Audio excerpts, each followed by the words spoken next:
Okay, vocal check 1, 2, 3. Looks like the mic is working. It's 9 o'clock in the morning on lab day for the Cisco cohort 4 day.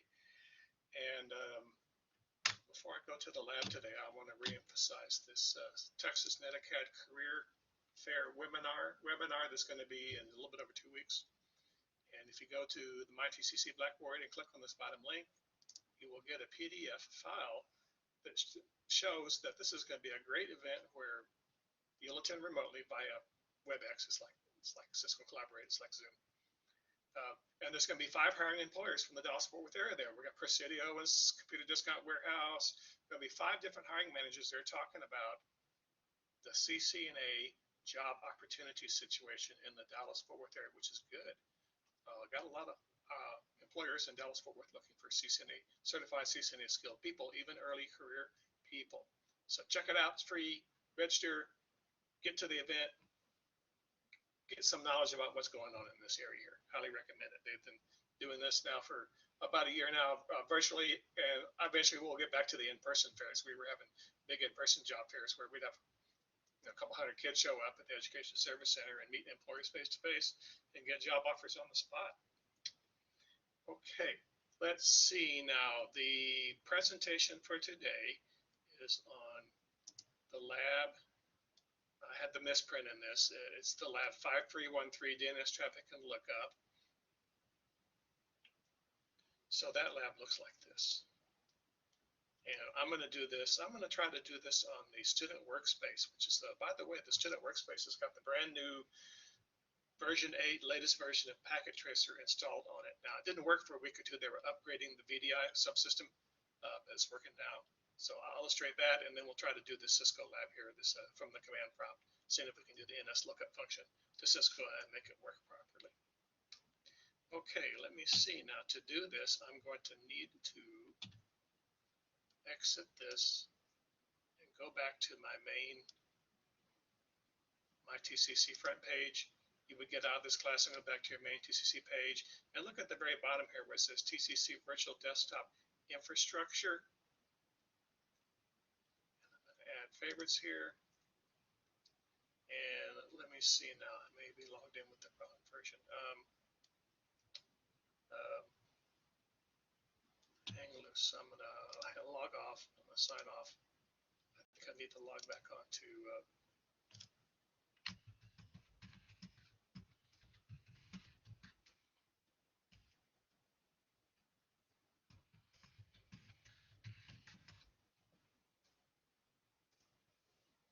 Here we go. I'm gonna go to the student workspace. Oh, let me go back to show you that. It's the student workspace is at the top here. On yours, you won't see faculty and staff workspace because you're just a student. You can also go down in the student section and you can click on student workspace. Oh dear, I've got to allow pop-ups to make this work. There we go.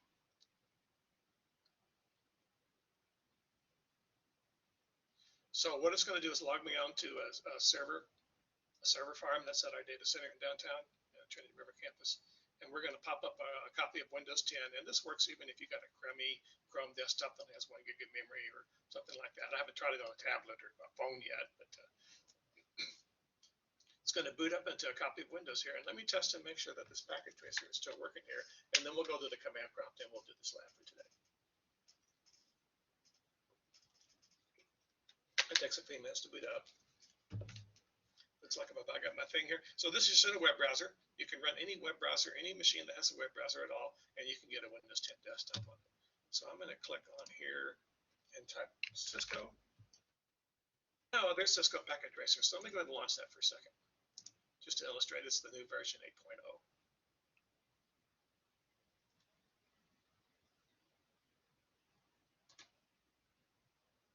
So it doesn't matter where you click yes or no here. Cisco Packet Tracer does have a feature where you can connect people in different locations, other IP addresses, and do work with collaboration labs. So I'm going to say continue as a guest, and it's going to count me down. Or you can simply log in with your Cisco Network and Academy credentials, and you'll be able to save stuff to it. Now you can actually save files from this to your Microsoft OneDrive,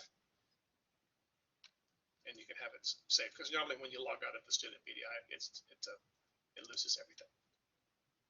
Okay, so this looks like we're in. Let me see, help, about. I'm in Packet Tracer version 8.0, the new version. Cool, nifty neato keen. So now I can go to the physical mode and do a home city and do a corporate office and do this and drag in a rack and drag in a desk. Get a desk. And then put in put in a switch on the rack and put in a desk on the desk. There's the desk on there, it's just kind of hiding. And I could wire them together with the drooping cables and stuff. So you can do this now in the new version. Packet Tracer that has been updated in the student workspace. But I'm going to end that because we're going to do some command prompt stuff now. No, I don't want to start again. Did I tell it to start again? Hold on. Stop. Shut down. There we go. Now the lab says, let me see, can I bring the lab? Yeah, the lab says we're supposed to go and click the start button and click the command prompt. And let me see if that works. In some of the later versions of Windows, they've taken away that and they got the PowerShell prompt instead. So let's see what's happening on this guy. So I'm going to right click on the see this Windows button? That's the Windows button on the VDI. The Windows button below it here, that's my Windows button on my host operating system. So I'm going to go here, and it does have command prompt. So we'll click on command prompt, and I'm going to drag the window up and make it just a little bit bigger. And we are instructed to type ping cisco.com. And he explains in the lab that sometimes a firewall at your institution or firewalls at the other company may block the number from being pinged. In this case, which IP address is shown on the screen? Well, it did resolve the IP address. It resolved the IP address is cisco.com. They have load balancers. They have lots of servers. The particular one we were connected to was 72.163.4.185. So at the bottom of page 1 where it says which IP address is shown on the screen, that's that number there. That's 72.163.4.185, which differs slightly from the lab, which says 72.163.4.161. So it looks like they got a Class B address they're using for the web server, /16. So it's not the same, exactly the same as the one shown in the figure on the back. So should Cisco, top of page 32, should Cisco always resolve to this same exact IP address? Well, no, they have lots of people wanting to use their web services at the same time. So they have a number of physical machines, virtual machines, and they use devices called load balancers that'll take 10,000 simultaneous incoming web link requests and balance them out to 100 virtual machines. So you won't always get the same IP address. Now this says, what are some other applications in which the computer would need to use DNS to translate a domain name to an IP address? And the answer for that is anytime that you want to relieve your users, your end users, who are not technically savvy, from the onerous duty and obligation of having to key in a 32-bit IP address or 128-bit IP version 6 address every time they wish to go somewhere, they're not going to do that. They're not going to enter binary numbers. So they want to put in cisco.com or microsoft.com or dell.com or some other address to go in there. So normally we use DNS as a convenience so that you don't have to type in the binary addresses. Okay, step 2, near the top of page 2, we're going to go into the NSLOOKUP function. So I'm going to type NSLOOKUP. Takes us into a set of, while we're in Cisco and we go from the user exec mode to the privilege exec mode and the global configuration mode and the prompts change. Well, we just changed our normal prompt from it was // was my Windows prompt. Now I'm in the NSLOOKUP prompt. And he tells us what is the default server listed as. In the lab print, it shows the Google public DNS. If you don't like your cable company DNS, that sometimes they do monkey business, like if you mistype a command, you get targeted advertising based upon the spelling of your misspelling. If you want to avoid that stuff, you can use more of an open source DNS server. Google has one at 8.8.8.8 that's good. There's also the Quad 9 project, which I like, which is 9.9.9.9, which filters malware and is more up to date. It's the same thing. And there's even ones available that, like if you're on a kid's computer, it'll filter out stuff kids should not be able to see if you use that particular DNS server.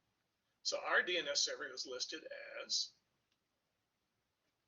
10.109.46.34. Okay, so 10 dot is a private inside IP address. TCC uses .10 dot for our private inside IP addresses for all our wireline plugged into the Ethernet connection type of devices. And then we use network address translation to go to the outside world. We're going to get that in a later part of this course. The 10 dot address is a classic private address, 10 dot anything. That's a /8. So there's millions and millions of possible internal addresses. We also use the 172.16, the so-called Class B private inside address for our Wi-Fi network. So if you bring a Wi-Fi device, like a laptop PC or a tablet, or you use your phone to connect to our Wi-Fi, you're going to get 172 dot something as your private inside address, and that'll be added to the outside world. And since that's anybody can bring in anything, any IP, any device that could be horribly infected, we have extra security measures on that, and you don't have quite as much access as you do from our regular inside network. But you're not allowed to bring in your outside devices and plug them into our inside network because it could be infected. You have to use the Wi-Fi, but it's free and it's available everywhere on the TCC campus. Now your home router probably uses the Class C private inside address of 192.168. Most home routers are probably 192.168.1.1. Okay, so we're supposed to notice how the command prompt changed to the single greater than sign character. That's the prompt for NSLOOKUP. And then we're going to enter commands. So just like in Cisco, if you want to know what the list of commands was at this particular user level, you would type the question mark, and you would get a list of all the possible NSLOOKUP commands. So the question asks you to pick 3 of those and write things you can do, like set option or server name or root or something like that. And write down 3 of those things from that long list there and put them down for the answers to the list 3 commands you can use with NSLOOKUP. Okay, now little letter C, just below the halfway point of page 2, we're supposed to type cisco.com. And when I type it, what do I get? Well, it tells me that my server, that trtcvdip18.districttcc.net, that's the DNS name or the high-level name, friendly name of our DNS server. It's actually 10.109.46.34. TRTC is Trinity River, Trinity Campus. Everything at South Campus is SO. Everything at Northeast Campus is NE. We have a method of our standardization method of naming all the devices that are on our network. So what is a translated IP address of Cisco.com? And this time he gave us 72.163.4.185. You might get a different one every time you do it. Is it a IPv4 address or an IPv6 address? Well, actually, we have the 72.163 IP version 4 address in here, and we also have an IP version 6 address, 2001:420:1101:1:1:185. Because many big companies now are operating dual stack, they're operating both IP version 4 and IP version 6 infrastructures on them, because the best practice in a moving forward basis is to get away from IP version 4 and move completely to an IP version 6, because it has advanced features and zero config and practically infinite number of IP addresses. So this isn't exactly the same as the IP address that was shown with our ping command, I don't think.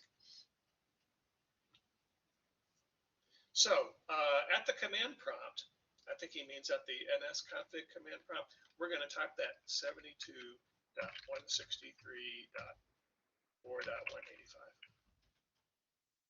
And he does a reverse lookup here and looks up, oh, it belongs to Cisco.com.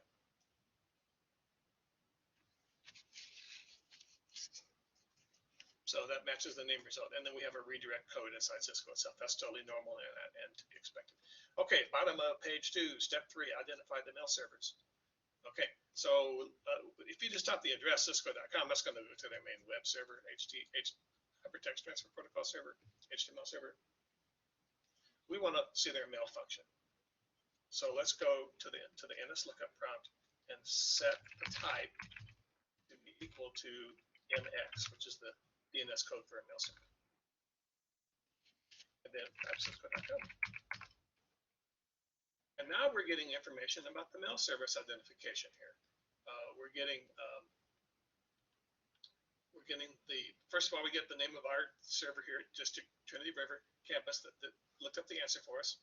And then we're seeing that Cisco has got 3 different mail exchangers to handle all the mail traffic coming in and out of their company.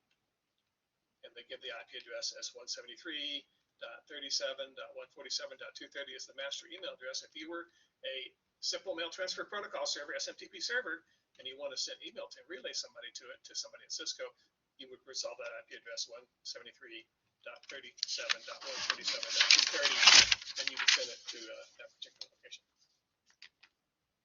So at the top of page 3, they say, what are the names of the Cisco email servers? The 3 of them are listed there. The AER-MX, the ALN-MX. It looks like it's exactly the same as on the lab report. So put those there as the answer field. And then we're going to type exit to return the command prompt. So I'm going to type exit. Yes, MF, or back at our E:, standard command prompt for Windows. And I'm going to type ipconfig all.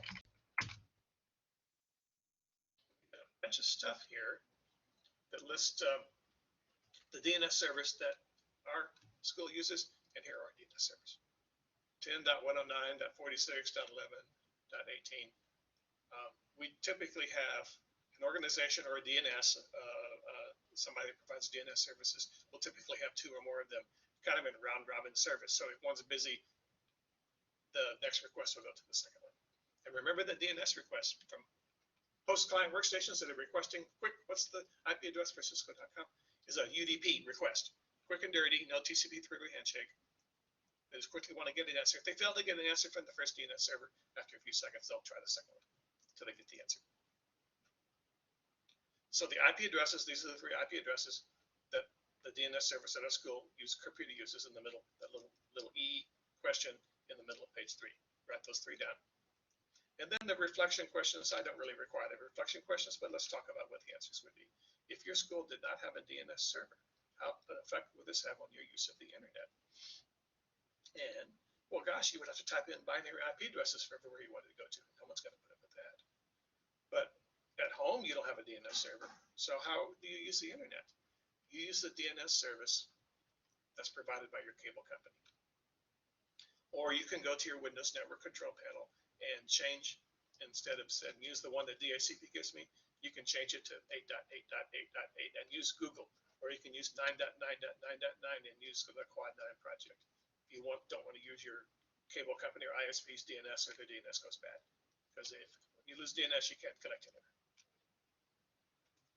Okay, some companies do not dedicate a single server.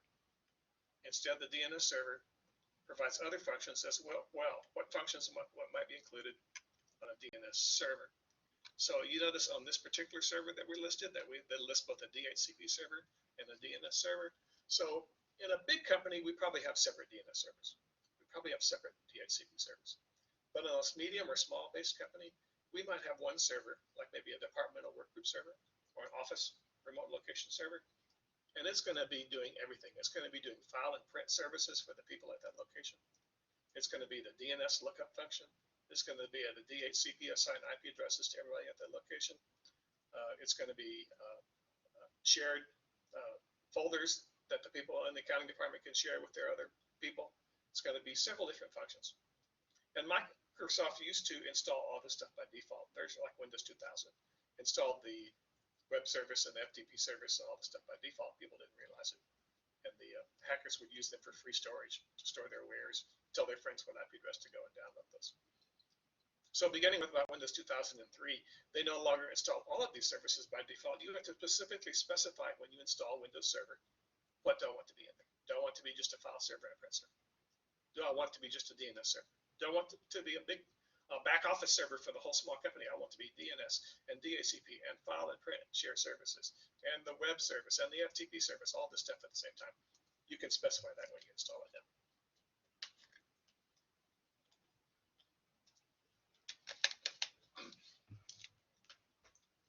Okay, that's about all I got for you guys today on this lab, and